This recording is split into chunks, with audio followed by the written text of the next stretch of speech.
All right, back again with another video. Gotta keep going, pushing. Gotta keep on grinding out content. Now, this one is on gaming for all my gamer fans out there. And actually, let me see if I can fix this real quick. Not sure if that worked. Hopefully that worked. All right, and so basically it's on 10 video games rip-offs. Basically, they're gonna go over some a line of games that were better than the originals. Okay, so let's go ahead and just check it out. I am so exhausted. I'm not gonna say a lie. So you may notice some fatigue in me, and I apologize, guys. It's just I'm trying to reach a goal. I'm trying my best to reach a goal. And so I appreciate you guys for your reviews and your support in this. I thank you guys very much. So let's get this video going. So let me go to my OBS. Let's change my OBS real quick. All right, there we go. Work hard anywhere. Running a $200 Amazon gift card giveaway. The entire will announce the winner. You never miss an little ripoff. Their little ripoff of other games. However, it's not always the case where they're bad. Sometimes we get a ripoff and it actually ends up being better than the one that came before it. What's up, guys? Jimmy here. Welcome to Chaos Top 10s. And today we are going to be counting down our picks for the top 10 video game ripoffs that actually ended up better than the original. They ended up better than the game they actually ripped off. I know, that doesn't make much sense, but it happens from time to time, and we are going to cover them.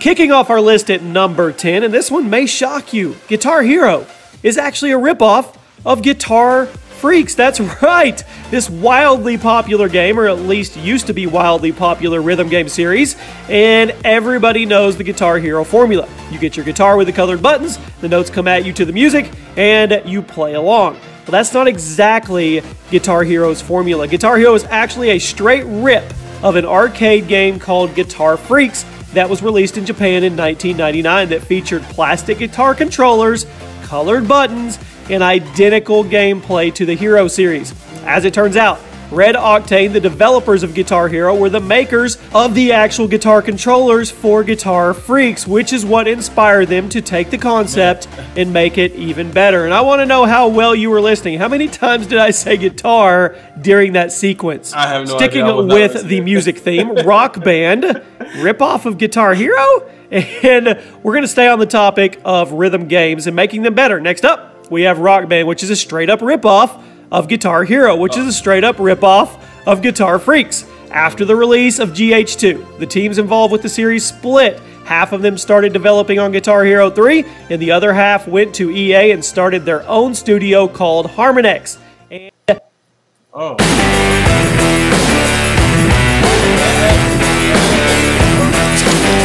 Sorry about that, went to EA and started their own studio called Harmonix. And yes, they started development on Rock Band. It was just Guitar Hero, but with more instruments. As opposed to the over-the-top and cartoony style of the original Guitar Hero, Rock Band went with a more realistic approach, which is what drew many, many people into it. So while you may have your own opinion on which one is better, Guitar Hero or Rock Band, now you know that they're both absolute ripoffs of Guitar Freaks and each other. It's like this big rip-off circle, if you will. But I want to know in the comment section, which one did it better, Rock Band or Guitar Hero? With the success of Mortal Kombat, it's obvious that other games would try to emulate it. And at number 8, we have Killer Instinct. And the Killer Instinct series has been going for a while, with the first game being released all the way back in 1994. However, as the series progressed, it started to look more and more like Mortal Kombat, which makes sense because the original publisher of the series was Midway Games, who was also publishing MK at the time. But as the series went on, every new installment looked a little more like MK until the 2013 release of the series reboot, simply titled Killer Instinct. This new game was awesome, and it still played competitively, but you cannot deny how much it looks like MK9 and MKX. While I understand that a lot of 2D fighters look similar just due to the nature of the genre, you gotta admit, that Killer Instinct is cutting it pretty close with NetherRealms and Mortal Kombat. Yeah, this one is yeah, obvious, but this game was still awesome. Saints Row is a direct ripoff of Grand Theft Auto. Now, Saints Row has since started to branch out and make a name for itself as a series. It started off as a 100% rip of GTA, and in many ways it still is one. An open world crime game where you can do whatever you want in fictional recreations of real locations. Does that sound familiar? In recent installments, Saints Row has started to be more of an over-the-top version of GTA. That's kind of their style. That's what they're going for to be their marker, but it's still pretty obvious. If there was no GTA, there would not have been a Saints Row.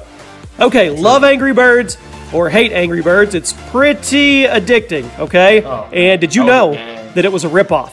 It ripped off a game called Crush the Castle, and the Angry Birds formula is nowhere near original. In fact, it's one of the most blatant ripoffs that I've ever seen. Crush the Castle was released almost a full year before Angry Birds, and it was pretty much everything that the mobile game does.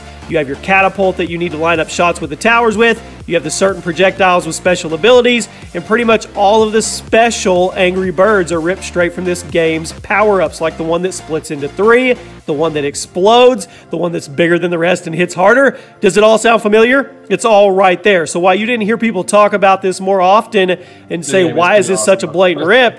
It's because Angry Birds was a better game, and they marketed it better, but all they did was take Angry Little Birds and replace them with the power-ups from Crush the Castle. So it's better, but it was still a ripoff.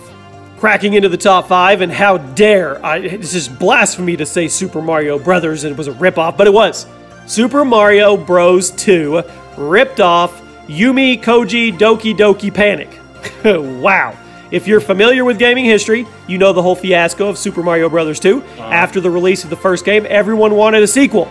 But Nintendo didn't think that the Western audience was smart enough to handle what they had in store. So there were 2 different versions of Super Mario Bros. 2. One for the Japanese market and one for the Western market. Aside from being way easier than the Japanese version, the Western version of Super Mario Bros. 2 is actually just a reskin of a different game called Yumi Koji Doki Doki Panic. That's not to say that it isn't a good game. The Western version of Mario 2 is actually pretty fun. It's different too, but I have to say it's pretty lame that while the Japanese audience got a brand new game, us Westerners got a simple reskin. Thankfully, the Japanese version of Mario 2 was later released to the Western audience as Super Mario Bros. The Lost Levels. But it always made me wonder why Super Mario Bros. 2 was way different from the original, and this is part of the reason why. At number 4, we have Farmville, which is a direct rip of Farm Town. During the height of Facebook games' popularity, Farmville was really the one leading the charge to be the most addicting and pointless game on the market. Not a title, well, I guess it's a title they wanted. But did you know that Farmville is actually a straight-up rip of a different farming simulation game? What happened here was actually pretty shady and kind of sad. There's a lot of them. A lot's changed in 125 years, but the strength in the students of Strayer University and our dedication to their success have always remained. So I'm going to go ahead and mute it. I did not expect for these videos to have ads. Okay. In early 2009, a small unknown development team named SlashKey created a Facebook game called Farmtown that absolutely blew up in just a few months. But then, a much bigger development team called Zynga decided to completely replicate Farmtown and release Farmville, which exploded even harder and completely erased the success of Farmtown. Seriously, you can barely tell the difference between these two games. They're almost identical, and it's pretty sad to see a small development team find some success and then just have it completely ripped out from under them because somebody copied their game. At number 3, Devil May Cry is an awesome game, right? Well, Bayonetta was a direct ripoff of it. One of the most legendary hack-and-slash games ever is Devil May Cry, which was a huge inspiration to other developers and to the gaming industry as a whole. But in 2009, we got a game called Bayonetta, which was, for all intensive purposes, a complete ripoff of DMC. That's not a bad thing, though, as Bayonetta is one of the best hack-and-slash games ever made, and many consider it to be far superior to DMC. Bayonetta was a huge success due to it basically being a sexier and more stylish version of other hack-and-slash games, and if you haven't tried it, I absolutely recommend it. It's a ton of fun, and so is Devil May Cry. They're both great in their own rights, and this is a perfect example of a ripoff that wasn't crap. Man, This one's obvious, but I have to mention it anyway, okay? It's worthy of a spot. Miss Pac-Man was a ripoff of Pac-Man. It was. It's funny people get mad at developers nowadays if their sequel does too much of the same thing that the first game did back in 1981. Well, people ate it up. Gobble, like, Pac-Man, you get it? Believe it or not, Miss Pac-Man is actually just a reskin of a ripoff called Crazy Otto. Some college students were developing their own game that was a complete ripoff of Pac-Man called Crazy Otto, but Midway Games was getting impatient waiting for the Pac-Man sequel, and, well, they actually bought the ripoff from the kids, reskinned the main character and the enemies, and released it as Miss Pac-Man 2. So, Miss Pac-Man 2 is actually a reskin of a ripoff. You don't see that every day. The rabbit hole gets deep. And at number 1, we have Pong. Did you know that Pong is actually a total ripoff? It is, of a game called Table Tennis, the most famous video game ever. The game, credited with kickstarting an entire industry, is predicated on a ripoff. Released in 1972, Table Tennis was developed after 6 years of work by Ralph Baer, who had been trying to create a TV game for over 20 years. You can consider him the grandfather of video games. Table tennis was fun, as you had to have 2 paddles and the ball that you tried to bounce past your opponent. But later that year, Atari released Pong after being inspired by table tennis, and I use the word inspired very loosely. The rest is history, as Pong was a massive success, much more than table tennis could have ever been, and this started the growth of the industry that we all know and love today, and that I make top 10 videos about. So now you know what many consider to be the world's first real video game is also the world's first ripoff. What are your thoughts on that? And there you have it, my friends. Those are 10 video game ripoffs that were actually better. All right. A lot of those games did take me back when I was younger. Yeah, and that's crazy because that caught my attention too. Is that growing up, that Super Mario Brothers 2 was like way different than the original, and I actually didn't like it as much. Personally, I didn't like it as much. But at least I know why. But I'm pretty sure. I want to say I played almost all of them. No, I don't think so. I don't think I played all the Marios because I didn't have a GameCube. That's the only thing. Or did I play on a GameCube? I probably did actually. I probably did. Not 100% sure. But yeah. There you go. It's another video for you. I'm gonna go ahead and add it to the rest of them. This is what was it 24, 23, 24? I have no idea. This is again my journey to do 100 videos in 48 hours. 100 videos in 48 hours. This has never been done. I'm pretty sure it's never been done. I'm trying my best.